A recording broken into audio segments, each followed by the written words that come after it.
Dear students, good afternoon. Myself, Dr. Ashish Garg, Associate Professor in Chemistry, SEAT, RN Ruia, Government College, Ramgarh Shekhawati, district Sikar, Rajasthan.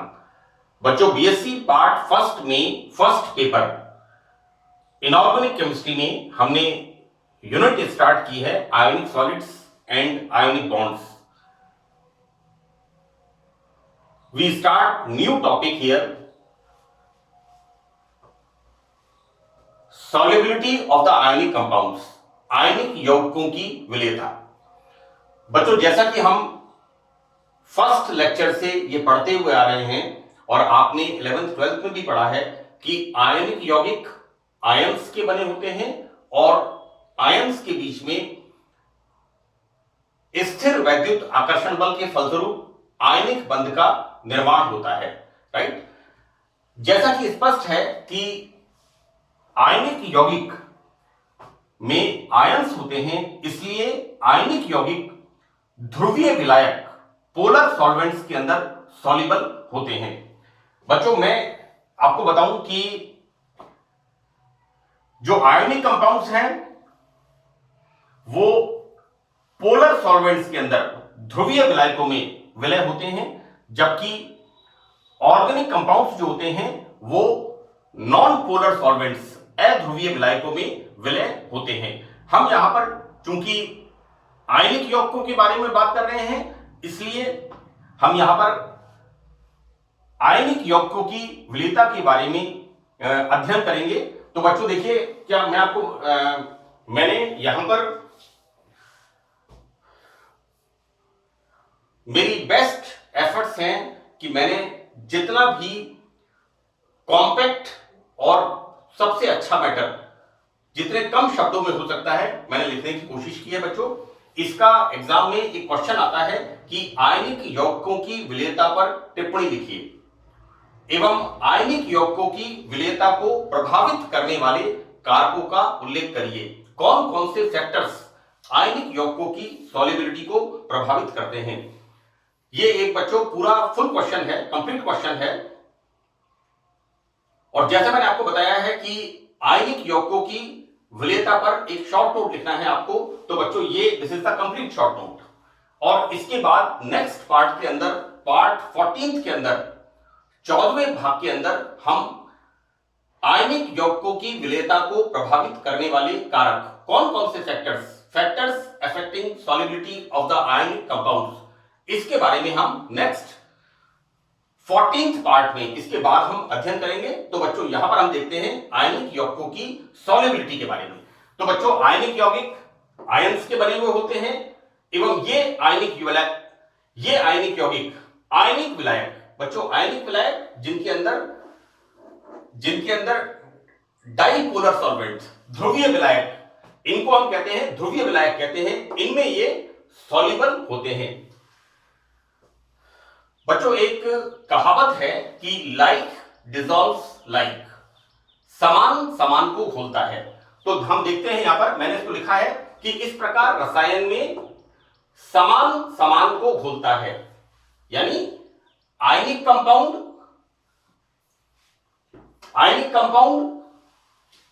ध्रुवीय विलायकों में soluble होता है। और यहां पर लाइक डिसॉल्व्स लाइक की पुष्टि होती है।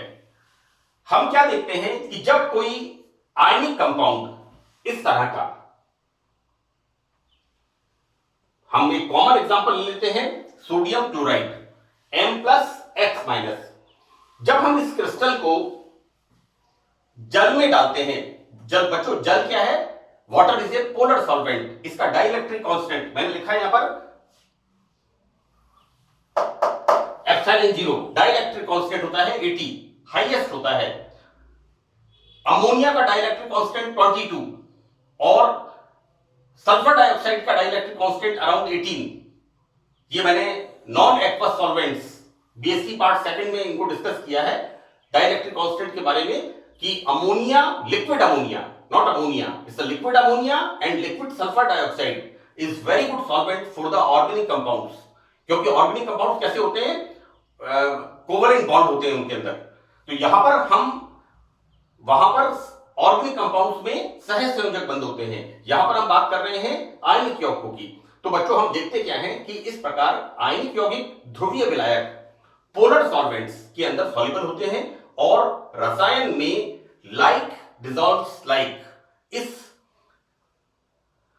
कहावत कह लीजिए, इसकी पुष्टि होती है। बच्चों जब एक आयनिक कंपाउंड को हम जल में, water is the polar solvent, ध्रुवीय विलायक में डालते हैं तो ये जल का अणु है।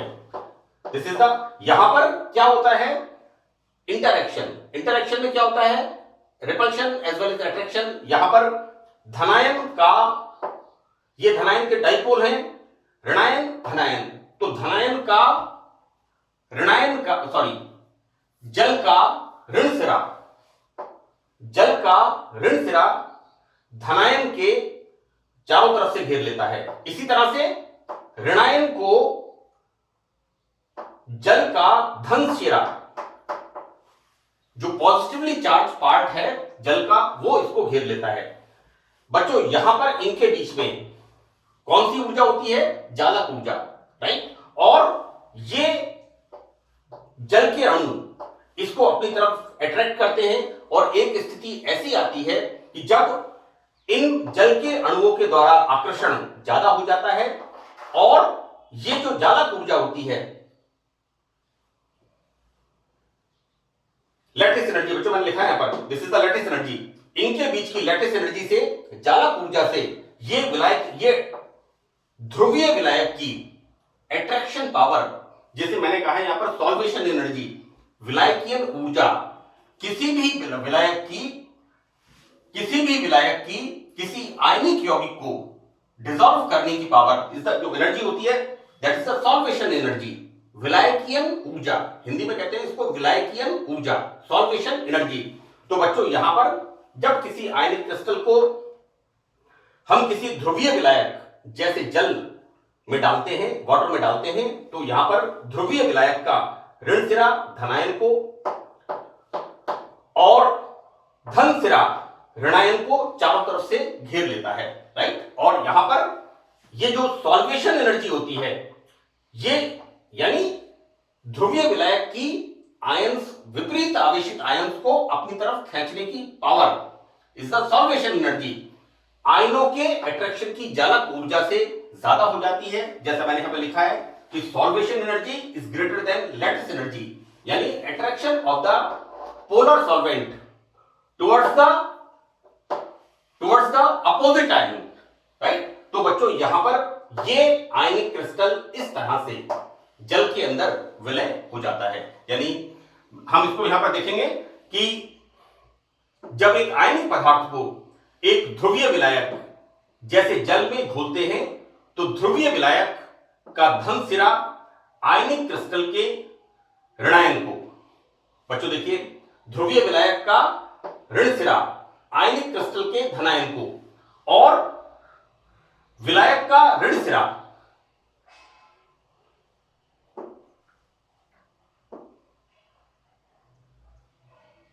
आयनिक क्रिस्टल के धनायन को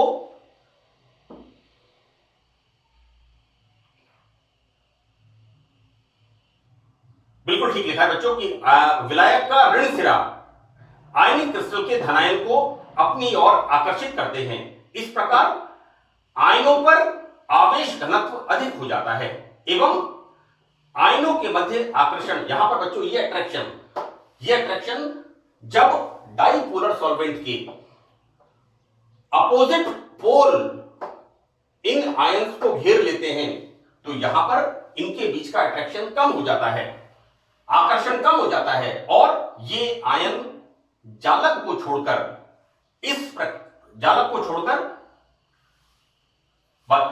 छोड़ देते हैं, राइट। यहां पर हम देखेंगे, हम एक NaCl के क्रिस्टल को, नमक की डली को जब पानी में डालते हैं तो थोड़ी देर बाद हम क्या देखते हैं, वो थोड़ी खुरदरी हो जाती है क्योंकि उसके अंदर ये प्रोसेस स्टार्ट हो जाता है, राइट। यहां पर इस प्रक्रिया को हम कहते हैं सॉल्वेशन, विलायकीयन कहते हैं। और बच्चों यदि विलायक जल हो तो विलायकीय को हाइड्रेशन, राइट। अगर हम सॉल्वेंट वाटर लेते हैं, राइट, द प्रोसेस या इज हाइड्रेशन, और सॉल्वेशन एनर्जी को हाइड्रेशन एनर्जी, जल योजन ऊर्जा कहते हैं। इसका बच्चों है जल योजन ऊर्जा, हाइड्रेशन एनर्जी कहते हैं। विलायकीय ऊर्जा या जल योजन ऊर्जा का मान बच्चों इस सॉल्वेंट के आयन को, इस सॉल्वेंट के इस आयन को अट्रैक्ट करने की एनर्जी, विलायकीय ऊर्जा, जब इनके बीच की अट्रैक्शन एनर्जी चालक ऊर्जा से ज्यादा हो जाती है तो ये क्रिस्टल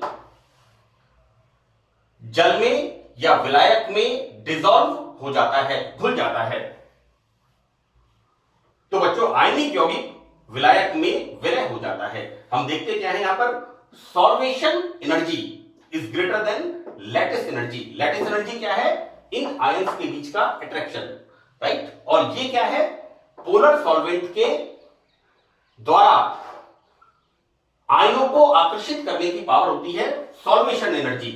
तो बच्चों आयनिक ठोस पदार्थ को जल में डालने पर आयनिक क्रिस्टल में उपस्थित आयनिक युग्म mx जल के अणुओं के साथ तीव्र अंतर क्रिया, इसका इंटरेक्शन, राइट। ये इनको देखिए, जल का अणु यहां पर इन आयनों को अपनी तरफ खींचने की कोशिश करता है और लैटिस एनर्जी इनको अपने साथ बांधे रखने की कोशिश करती है, right. This is the interaction, right, this is the process.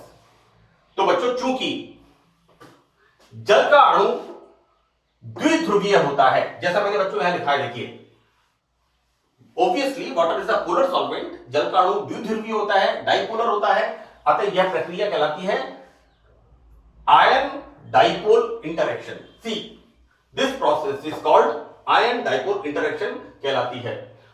बच्चों इस प्रक्रिया के फलस्वरूप धनायन व ऋणायन को जल के अणु बाहर खींच लाते हैं, राइट। और हम इसको डिफाइन करते हैं कि 1 मोल गैसीय आयनिक यौगिक में उपस्थित आयन या युग्मों के जल योजन से प्राप्त उस यौगिक की जल योजन ऊर्जा कहलाती है। जो बच्चों इसके हाइड्रेशन से एनर्जी प्राप्त होती है, that is the hydration energy, right. और हम इसको किस तरह से लिखते हैं, यहां पर m प्लस जल के साथ, ये बच्चों this is the water molecule, ये बनाता है बच्चों m प्लस जल प्लस धनायन की जल योजन ऊर्जा, और x माइनस जल बराबर x माइनस, ये बच्चों जो आयनिक यौगिक का ऋण सिरा है वो इसके साथ जल के साथ बॉन्ड फॉर्म कर लेता है, और यहां पर ऋणायन की जल योजन ऊर्जा।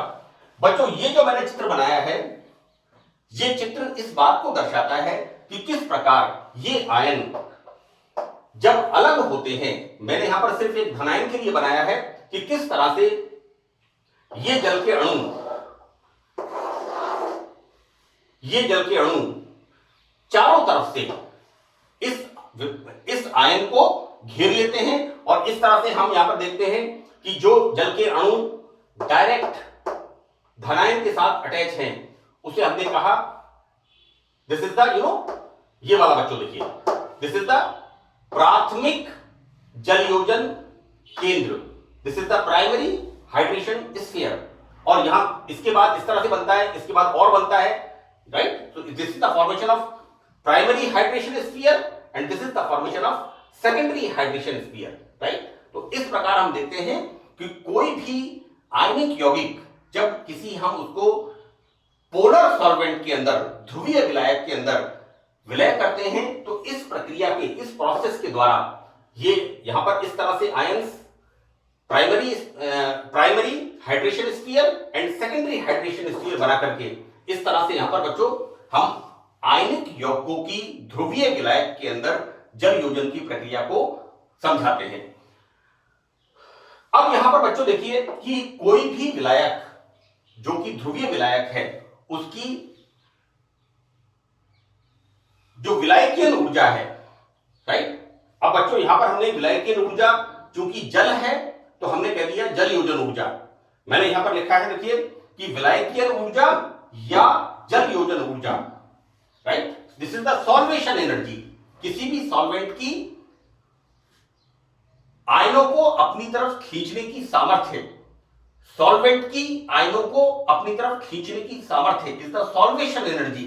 और अगर हम वाटर लेते हैं then this is the hydration energy and this is the जल योजन ऊर्जा, हाइड्रेशन एनर्जी। तो बच्चों यहां पर हाइड्रेशन ऊर्जा के मान को कौन कौन से फैक्टर्स यहां पर इफेक्ट करते हैं? फर्स्ट, आयनिक आकार, राइट। हमने फाइजन्स रूल पढ़ा है, राइट। हमने देखा है कि किस तरह से आयनिक यौगिकों में कोवेलेंट कैरेक्टर्स आते हैं।